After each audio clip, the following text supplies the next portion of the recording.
السلام علیکم ورحمۃ اللہ وبرکاتہ۔ کربلا سیریز کا یہ آج کا 5واں پارٹ ریکارڈ کیا جا رہا ہے۔ اب تک ہم نے آپ کے سامنے کربلا کے تعلق سے بہت ساری چیزیں بتائی۔ آج کے اس پارٹ سے شروع ہونے جا رہا ہے حضرت سیدنا حسین ابن علی کا وہ سفر جس کو ایکچول کربلا کہا جاتا ہے۔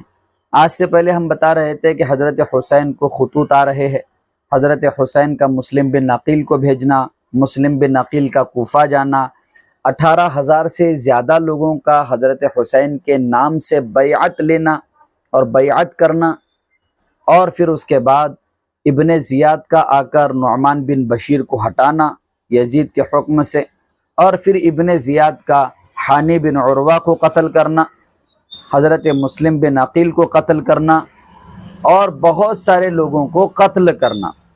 اب اس کے بعد سیدنا حسین رضی اللہ عنہ کے پاس محمد بن اشعث کا خط آ چکا تھا، وہ پیغام پہنچ چکا تھا کہ مسلم بن عقیل کو ان لوگوں نے شہید کر دیا، اور اب آپ جو ہے کوفہ کی طرف نہ آئیے۔ یہ بات مسلم بن عقیل نے محمد بن اشعث سے وعدہ کر کے کیا تھا، اور محمد بن اشعث نے اپنا وعدہ پورا بھی کیا۔ البتہ یہ کہ محمد بن اشعث نے ایک بات کہی تھی کہ میں تمہیں امان دیتا ہوں۔ ابن زیاد نے کہا کہ تم کون ہوتے ہو امان دینے والے محمد بن اشعث کو، یہ بات کہی۔ بہرحال اس کے بعد وہ ساری گفتگو ہم نے چوتھے پارٹ میں ریکارڈ کر لی ہے، آپ اس کو تفصیلاً سن سکتے ہو۔ آج کے اس پارٹ میں ہم دیکھنے جا رہے ہیں جب محمد بن اشعث کا خط آتا ہے سیدنا حسین ابن علی کو، تو سیدنا حسین ابن علی کے ساتھ جو لوگ تھے وہ دو حصوں میں بٹ جاتے ہیں۔ ایک گروہ وہ کہتا ہے کہ ہمیں اب واپس جانا چاہیے، کیونکہ کوفہ والے بالکل بدل چکے ہیں، ان کی تلواریں بنو امیہ کے ساتھ ہے، اور قلوب اگرچہ ہمارے ساتھ ہیں لیکن مقابلے میں دل کام نہیں آتے، تلواریں کام آتی ہے۔ اور ایک گروہ وہ تھا جو یہ کہنے لگا کہ ہمیں مسلم بن عقیل کا قصاص لینا ہی ہے ہر صورت میں۔ بہرحال حضرت سیدنا حسین ابن علی اس بات پر راضی ہو گئے کہ ہم آگے بڑھ رہے ہیں، جو ہوگا دیکھا جائے گا۔ یعنی کربلا کا یہ سفر اب شروع ہو رہا ہے، لیکن اس سفر میں جو تکالیف، جو مشکلات سیدنا حسین ابن علی کو آئے، کتنے لوگوں نے سمجھایا باقاعدہ آ کر کہ آپ واپس چلے جائیے، لیکن اس کے باوجود بھی حضرت حسین واپس نہیں گئے واپس۔ اور حضرت حسین کا وہ خواب دیکھنا کہ حضرت حسین ابن علی نے کہا کہ ایک خواب میں نے دیکھا ہے، اس خواب میں یہ بتایا گیا کہ کچھ لوگ چل کر اپنی موت کے ساتھ ایک مقام پر جا رہے ہیں، مجھے اس سے لگ رہا ہے کہ وہ ہماری ہی موت ہے۔ تو یہ بات جب سنی تھی حضرت حسین کے لڑکے نے، تو ان کا بھی اس کے اوپر جو ہے وہ ریاکشن آیا تھا۔ انشاءاللہ العزیز آج کے اس پارٹ میں بہت ساری چیزیں بیان کی جانی ہیں۔ اب یہ دو حصوں میں گروہ بڑھ گیا، حضرت حسین کے حکم کا منتظر تھا۔ حضرت حسین نے کہا کہ آگے بڑھنا ہے، تو اب یہ پورا گروہ جو ہے وہ آگے بڑھنے لگا۔ اب پورے کربلا کے لوگ آگے بڑھ رہے تھے، اور راستے میں صحابہ ملتے، اور راستے میں حضرت حسین رضی اللہ عنہ کو تقویت ملتی جاتی، لوگ جڑتے جاتے، لیکن جو خبریں ملتی کوفہ کی، حضرت حسین رضی اللہ عنہ نے آخر کار اس تمام گروہ کو یہ اعلان کر ہی دیا کہ اب آپ اپنی مرضی سے ہمارے ساتھ جڑیے، نہیں تو آپ جا سکتے ہو، کیونکہ میں کسی کے جان کا ذمہ دار نہیں ہوں۔ حضرت حسین رضی اللہ عنہ کی یہ بات سن کر آہستہ آہستہ لوگ حضرت حسین سے جدا ہونے لگے، علیحدگی اختیار کرنے لگے، اور اخیر میں آ کر بچے اتنے ہی لوگ 70 سے 72 جو کہ اہل بیت علیہم الرضوان اور حضرت حسین رضی اللہ عنہ کا خاندان تھا۔ حضرت حسین رضی اللہ عنہ بڑھتے سفر یہ آگے بڑھتا رہا۔ حضرت حسین رضی اللہ عنہ ایک مقام پر پہنچے، لیکن اس سے پہلے ابن زیاد نے اور یزیدیوں نے پوری پلاننگ کر رکھی تھی۔ کوفہ کے باہر ایک لشکر، اور یہاں تک کہ مقام ازالہ کے پاس ایک لشکر، اور اس لشکر کا جو سپہ سالار تھا، افسر تھا، اس کا نام تھا حر بن یزید۔ حر بن یزید، اس نام کو بھی آپ یاد رکھیں۔ جب حضرت حسین رضی اللہ عنہ پہنچ کر پہاڑ کے ایک دامن میں رک گئے اور تیاری شروع کر دی لشکر کو دیکھ کر، تو اتنے میں وہ لشکر والے بھی آ گئے۔ ظہر کی نماز کا وقت ہو گیا۔ حضرت حسین رضی اللہ عنہ نے وضو بنایا اور نماز کے لیے تیار ہو گئے۔ حضرت حسین نے حر بن یزید کو پوچھا، کیا تم لوگ اپنی نماز الگ بنانا چاہتے ہو یا الگ بنانے والے ہو؟ تو انہوں نے کہا کہ نہیں، ہم آپ ہی کے پیچھے نماز پڑھیں گے۔ بہرحال حضرت حسین رضی اللہ عنہ نے اذان کے بعد ایک خطبہ دیا۔ اب اس خطبے کو سن لینا چاہیے۔ حضرت حسین رضی اللہ عنہ نے اذان کے بعد جو خطبہ دیا، اس میں کہا کہ ہم جو ہے زیادہ حقدار ہے بمقابل آپ کے امیر کے، جو کہ خلیفۃ المسلمین بنا ہوا ہے۔ نسبتاً اگر دیکھا جائے تو زیادہ حقدار ہے، لیکن اللہ کے رسول کا دین اور اللہ کے نبی صلی اللہ تعالی علیہ وسلم کی شریعت کو جس طرح سے جو ہے مسخ کیا جا رہا ہے، جس طرح سے آئے دن اس کے قوانین بدلے جا رہے ہیں، ایک اللہ کو چھوڑ کر غیروں کی عبادت کی جا رہی ہے اور باطل قانون نافذ کیا جا رہا ہے، جیسے مان لو کہ بیت المال ان کی ملکیت میں آ گیا، بیت المال کا کوئی نظام نہیں، کوئی سسٹم نہیں۔ بہرحال اس خطبے کے بعد حضرت حسین رضی اللہ عنہ نے ظہر کی نماز پڑھائی۔ اب یہ حر بن یزید تھے۔ اب حر بن یزید کے دل میں سیدنا حسین رضی اللہ عنہ کی اہل بیت کی ویسی ہی عزت تھی، کیونکہ یہ لوگ واجب الاحترام تھے اور آج بھی ہے اور قیامت تک رہیں گے انشاءاللہ، صحابہ بھی اور اہل بیت بھی۔ تو اس موقع پر حر بن یزید نے اتنی ہی بات کہی کہ آپ واجب الاحترام ہو، لیکن میں ہمارے امیر کے خلاف نہیں جا سکتا، یعنی موجودہ بادشاہ کے خلاف میں نہیں جاؤں گا اور نہ ہی میں جا سکتا ہوں۔ بہرحال تھوڑے دیر کے بعد عصر کی نماز کا وقت آتا ہے، پھر صفیں لگتی ہے، پھر عصر کی نماز جو ہے حضرت حسین کے پیچھے پڑھی جاتی ہے۔ حضرت حسین اب دوسرا خطبہ دینے جا رہے ہیں اور دوسرے خطبے میں سختی کے ساتھ یزید کے خلاف حضرت حسین نے محاذ کھول دیا، بہت سارے باتیں کہی، حتیٰ کہ حضرت حسین نے یہاں تک بتایا کہ ہمارے پاس 2 تھیلے بھر کر کوفہ والوں کی شکایتیں آئی ہے یزید کے خلاف۔ وہ یزید کے ہاتھ پر بیعت نہیں کرنا چاہتے، وہ یزید کو اپنا خلیفۃ المسلمین نہیں ماننا چاہتے۔ 2 تھیلے بھر کر ہمارے پاس شکایتوں کے جو ہے انبار ہے۔ جب حر بن یزید کو یہ دکھایا گیا، پوتے جو ہے انڈھیل دیے گئے، حر بن یزید نے کہا کہ ان خطوں سے ہمارا کوئی تعلق نہیں، ان تحریروں سے ہمارا کوئی تعلق نہیں، ہمارا اس خطوں سے کوئی لینا دینا نہیں، اور نہ ہی کوفہ والوں کا کوئی لینا دینا۔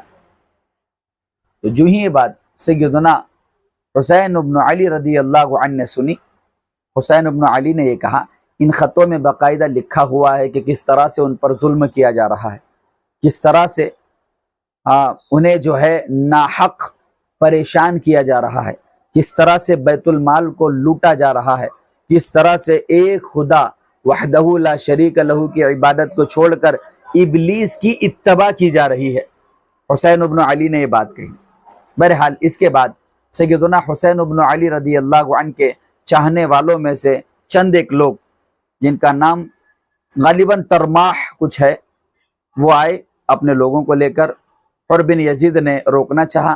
حسین ابن علی رضی اللہ عنہ نے یہ کہا کہ تم ان کی بھی اسی طرح حفاظت کرو جس طرح تم ہماری حفاظت کر رہے ہو۔ لیکن حر بن یزید نے حضرت حسین کے سامنے ایک شرط رکھی تھی، ہم تمہیں واپس جانے نہیں دیں گے، واپس ہم تمہیں مکہ مدینہ جانے نہیں دیں گے، ہم تمہیں ابن زیاد کے پاس ہی لوٹائیں گے۔ تو حضرت حسین ابن علی نے کہا، اس سے بہتر ہے کہ میں مر جاؤں، اس سے بہتر ہے کہ میں مر جاؤں، میں ابن زیاد کے پاس نہیں جانے والا۔ یہ باتیں سن کر حضرت حسین رضی اللہ عنہ نے حر بن یزید سے کہا، تیری ماں تجھ پر روئے، یہ تو کیا کرنے جا رہا ہے؟